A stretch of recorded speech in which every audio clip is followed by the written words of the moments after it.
athletes are reshaping how basketball shoes debut, blending digital fluency with marketing creativity.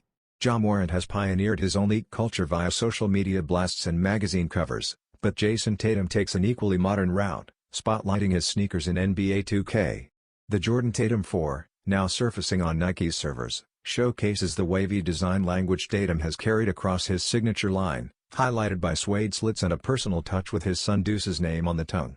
Performance-wise, foam and textile pods return in the midsole with a perforated oval cut, while multidirectional herringbone traction enhances the outsole. Though Nike hasn't fully confirmed the cushioning setup, fans can likely expect Cushlon 3.0 with Zoom Air.